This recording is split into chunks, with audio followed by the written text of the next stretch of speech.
আসসালামু আলাইকুম প্রিয় দর্শক। ইসলামের 5টি রুকুনের মধ্যে একটি রুকুন হচ্ছে যাকাত। তো চলুন আজকে যাকাত সম্পর্কে কিছু আলোচনা শুনব। আমি শুরুতে আপনাদের ওয়াদা করেছিলাম যাকাত দেওয়াটা ভেরি ইজি। এটা কিভাবে সংক্ষেপে একটু বলে ফেলি 1 মিনিটের মধ্যে। সেটা হলো, আমরা যারা মধ্যবিত্ত, উচ্চ মধ্যবিত্ত, 12 মাস কম বেশ আমাদের কিন্তু আত্মীয় স্বজন, গরিব দুঃখী, আশেপাশের লোকজনকে ইচ্ছা অনিচ্ছায় দেওয়া লাগে। লাগে কি লাগে না? অমুকের বিয়ে, তমুক অসুস্থ, টুকটাক দিতেই হয়। যে বখিল কৃপণ তারও কিছু না কিছু দেওয়া লাগেই।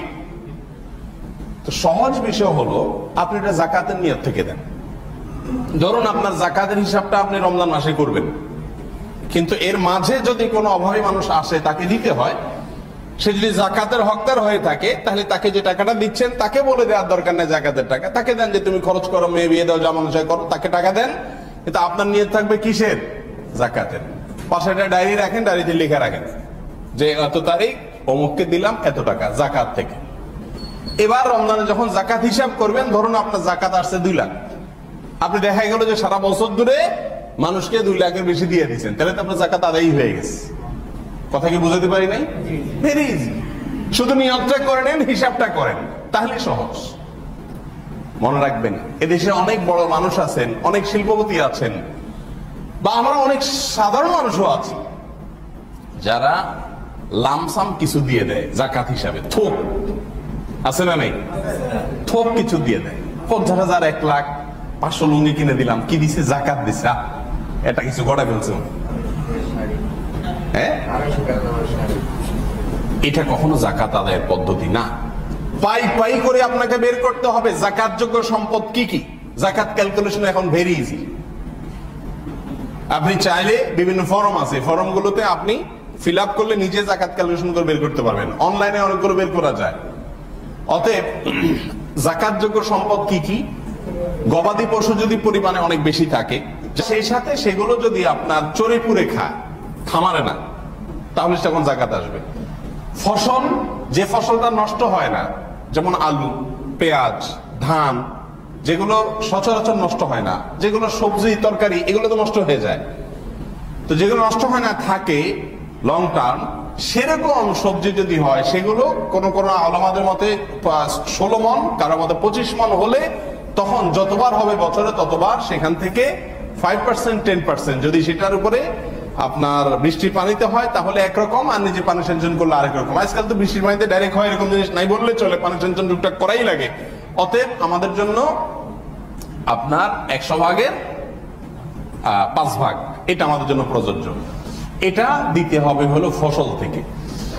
তাহলে গবাদি পশু গেল, ফসল গেল। এরপর আসেন থার্ড। সেটা কি?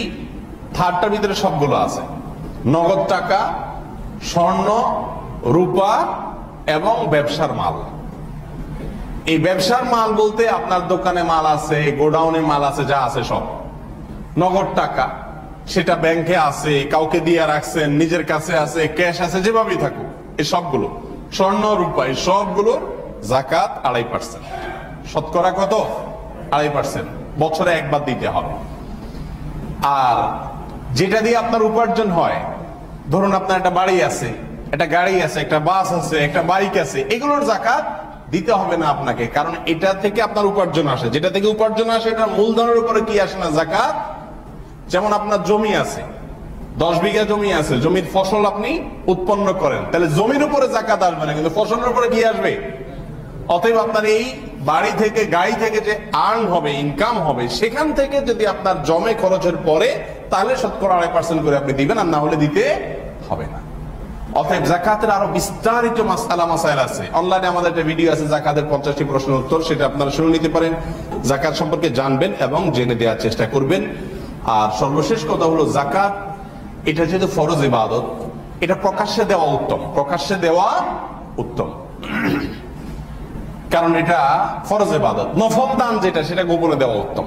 যত গোপনে দিবেন তত বেশি ভালো। প্রকাশ্যে দিলেও সওয়াব হবে যদি মানুষকে উৎসাহিত করার নিয়তে দেন। কিন্তু যাকাতটা যদি ফরজ ইবাদত, তবে এটা প্রকাশ্যে দেওয়াই ভালো। কিন্তু প্রকাশ্যে দেওয়ার মানে এই নয় যে যাকাত দেওয়ার জন্য মানুষকে ডেকে মাঠে সিরিয়াল ধরাবেন। এটা যাকাত দেওয়ার পদ্ধতি হতে পারে না। এটা হলো একটা বাকাওতি ভাব, আমি দিচ্ছি, এটা ভাব ধরলেন আর কি। আর আল্লাহ বলেছেন কি জানেন? ওফি আমওয়ালিহিম হাক্কুল লিসাইলি ওয়াল মাহরুম, ধনী এবং সচ্ছলদের সম্পদে অভাবী গরিব মানুষদের অধিকার আছে। তার মানে যাকাতটা হলো, আপনার কাছে আমি 50টা টাকা পাইতাম, আপনি নিছিলেন, এখন ঠেকা সারছেন, আপনার হাতে টাকাটা হইছে, এখন আপনি আমাকে ফেরত দিতে আসছেন। ফেরত দেওয়ার সময় আপনি কি আমাকে বলবেন, ভাই কোথায় আছেন, বাসায় আছেন, নাইমে আসেন, এই মসজিদের সামনে ওই যে মাঠে দাঁড়ান সিরিয়ালে, আসতেছি আমি, আপনার টাকা 50টা দেব?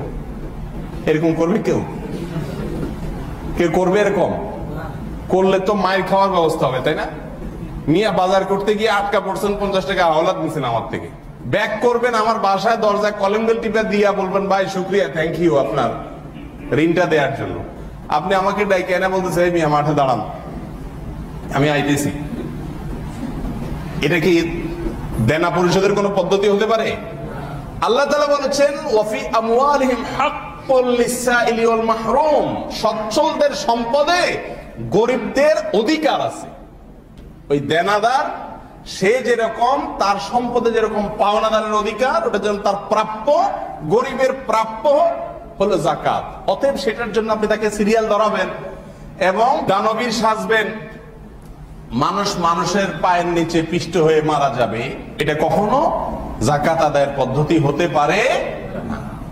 যাকাত প্রকাশ্যে দেওয়া উত্তম, এর মানে হলো আপনি যাকাত দিচ্ছেন, মানুষ জানতে পারে, এতে দোষের কিছু নেই, কিন্তু তাই বলে মানুষকে মাঠে সিরিয়াল ধরাবেন না। আর যাকাতের নামে তামাশা করবেন না। তামাশা অনেক ভাবে হয়, আমি বিস্তারিত বলার সময় একেবারেই নাই, শুধু এইটুকু বলি, যাকাত আদায়ের জন্য আমাদের দেশে বহুকাল থেকে একটা কালচার চলে আসছে, দিন দিন কমছে আলহামদুলিল্লাহ, বলতে বলতে ওলামা একরাম অনেকটা কমে গেছে, কিন্তু এখনো আছে। যাকাত হিসাবে শাড়ি লুঙ্গি দেয় এবং অনেক দোকানে লেখা থাকে এখানে যাকাতের শাড়ি লুঙ্গি পাওয়া যায়। ইসলামপুরে গেলে, বাবুবাজারে গেলে, গুলিস্তানে গেলে বিভিন্ন দোকানে দেখবেন লেখা আছে কি, এখানে যাকাতের শাড়ি লুঙ্গি পাওয়া যায়। আমি প্রথম বুঝতাম না যে যাকাতের শাড়ি লুঙ্গি কি আলাদা কোনো জগতের জিনিস নেই, শাড়ি লুঙ্গি তো শাড়ি লুঙ্গি, আবার যাকাতের শাড়ি লুঙ্গি দেখি। পরে অনেক পরে বুঝছি যে আসলে যাকাতের শাড়ি লুঙ্গির একটা বিশেষ ডেফিনিশন আছে। যাকাতের শাড়ি লুঙ্গি মানে সেই শাড়ি লুঙ্গি যে শাড়ি লুঙ্গি এক ধোয়াতে গজব হয়ে যাবে, যেটা এক ধোয়াতে ধ্বংস হয়ে যাবে, এর নাম হলো যাকাতের শাড়ি লুঙ্গি। যেটা জীবনে দানকারী তো দূরের কথা, তার হাউস ড্রাইভার কেউ দিবে না, তার কাজের বুয়া কেউ দিবে না, সেই জিনিসটা যাকাতের শাড়ি লুঙ্গি হিসেবে দিবে। আমি অনেক চিন্তা করলাম, আচ্ছা দিবেই যখন, মানুষের কম দামা জিনিসটা কেন দেয়? সে 500 লুঙ্গি না দিয়ে 200 দেখ, ভালোটা দেখ, কিন্তু কেন এটা করে? আর লুঙ্গি আর শাড়ি বা কেন দিতে হবে, এই আইডিয়া কোথেকে আসবে? মানুষের পেটে খাবার দরকার, আগে লুঙ্গি তো পরে। ন্যাংটা তো এদেশে কেউ থাকে না, যত গরিব মানুষই হোক, অতএব শাড়ি লুঙ্গি কেন দিতে হবে? পরে আমি এটার উত্তর নিজে নিজে পাইছি। সেটা হলো, আল্লাহ আলাম, আমার ধারণা ভুল হতে পারে, আমার মনে হচ্ছে আর কি, যে শাড়ি লুঙ্গি দিলে এটা সাইনবোর্ডের কাজ করে। কারণ শাড়িটা পরে চলে, লুঙ্গিটা পরে চলে, কে দিছে রে, অমুকে ছেলে দিছে, সারা গ্রাম এটা সাইনবোর্ডের কাজ করে, তাই না? ক্যাশ 500 টাকা দিলে তো এটা পকেটে থুয়ে দিবে, মানে ব্যাগে থুয়ে দিবে, এই টাকা তো সাইনবোর্ডের কাজ করবে না। অতএব দান করব আর কোনো ফিডব্যাক আসবে না, এটা কেমন দান হলো? অতএব এমন জিনিস দিলাম যে পরে পরে হাঁটবে, নতুন ফটফট করে আওয়াজ হবে, কসকস করবে, মানুষ বলবে, আরে ভাই এই যে একবারে মরমরা লুঙ্গি কে দিছে, অমুকের ছেলে দিছে। বাহ, এই দানটা আমার মনে হয় শাড়ি লুঙ্গি। নাহলে শাড়ি লুঙ্গি কেন দিতে হবে? গরিবের তো টাকা দরকার, সে তার প্রয়োজন পূরণ করবে, আপনি শাড়ি লুঙ্গি ফিক্স করে দিয়ে আর কে? যাকাত হিসাবে তাকে অর্থ দিবেন, নগদ টাকা দিবেন, সে তার প্রয়োজন পূরণ করবে, তার পেটে ভাত না থাকতে পারে, ওষুধ না থাকতে পারে বাসায়, আপনি শাড়ি লুঙ্গি দেওয়ার কি? আপনি ফিক্স করে দেওয়ার কি? এ ভাই, আমার 50 টাকা আপনি পরিশোধ করতে আসছেন, আপনি যে 50 টাকা না দিয়া 50 টাকার আপেল কিনে আনে আমার বলেন, বরং ভাই 50 টাকা পাইতেন তো, এই যে আপেল কিনে আনছি আপনার জন্য, থাপ্পড় কারো বুঝতে হবে না? কি বলেন? আরে ভাই, আমি আপনাদের 50 টাকা পাবো, আপনি আমার টাকা ফেরত দিবেন, আপেল কেবো না চাউল কেবো, এটা আমার ব্যাপার, ঠিক না? ঠিক।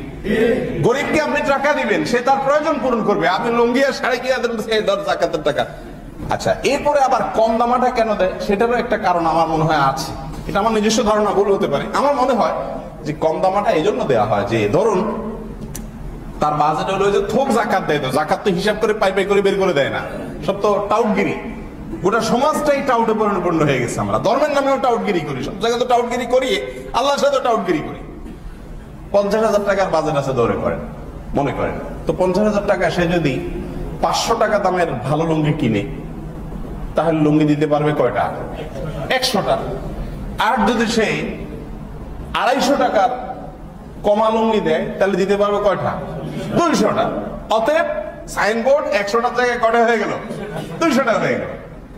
এই জন্য যাকাতের বিশেষ শাড়ি লুঙ্গি। আল্লাহ তাআলা বলেছেন, লান তানালুল বিররা হাত্তা তুনফিকু মিম্মা তুহিব্বুন। 4 নম্বর পারার প্রথম আয়াত। তোমরা ততক্ষণ পর্যন্ত কল্যাণের অধিকারী হতে পারবে না যতক্ষণ পর্যন্ত তোমার সবচেয়ে প্রিয় জিনিসটা আল্লাহর রাস্তায় দান না করবে। সবচেয়ে প্রিয় জিনিসটা আপনি নিজের জন্য যা পছন্দ করবেন, অন্যের জন্য তা দান করবেন, অন্যকে তা দিবেন। এটা না করলে হবে না। এমনকি এই যে আমরা আমাদের বাসার কাজের লোকদেরকে খাবার দিই, অনেক বাসা বাড়িতে আছে তার জন্য আলাদা রান্না হয়, আছে না নেই?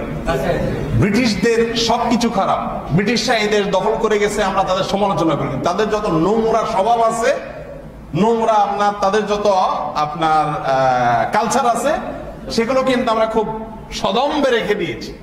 তমল থেকে এটা একটা জাতপাত ভেদ করা, যে না আমি যেটা খাবো আমার অধীনস্থ সে খেতে পারে না। আর রাসূল আকরাম সাল্লাল্লাহু আলাইহি ওয়াসাল্লাম বলেছেন, তুমি তাকে তাই খাওয়াও যা তুমি নিজে খাও, তুমি তাকে তাই পড়াও যা তুমি নিজে পড়ো। তোমার বাচ্চার জন্য যা কিনো তার বাচ্চার জন্য তা কিনো।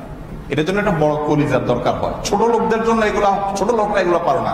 যারা ছোট লোক এরা চিন্তা করে আমার ছেলে আর আমার ড্রাইভারের ছেলে এক রকমের জামা কিভাবে হবে, এটা হলো ছোট লোক। আর যাদের মনটা অনেক বড়, ওরা এভাবে দেখে যে আমার ছেলেও ছেলে, তার ছেলেটাও ছেলে, অতএব আমার ছেলের জন্য যে দামের কিনবো তার জন্য একই দামের কিনবো। এটার জন্য একটা বড় কলিজা লাগে।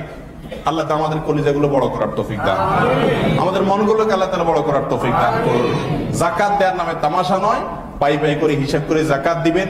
যাকাত সম্পর্কিত হাজারো প্রশ্ন আছে, হাজারো বিষয় আছে যেগুলো ক্লিয়ার করা দরকার। এই সংক্ষিপ্ত আলোচনা সম্ভব নয়, জেনে নেবেন যার যার দায়িত্বে, এবং সম্ভব হলে আমরা আরো আলোকপাত করবো। আল্লাহ তাআলা আমাকে, আপনাকে, আমাদের সকলকে ইসলামের এই গুরুত্বপূর্ণ অথচ অবহেলিত রোকন, স্তম্ভ, ফরজ বিধান যাকাতকে সঠিকভাবে যথাযথভাবে আদায় করার তৌফিক দান করুন।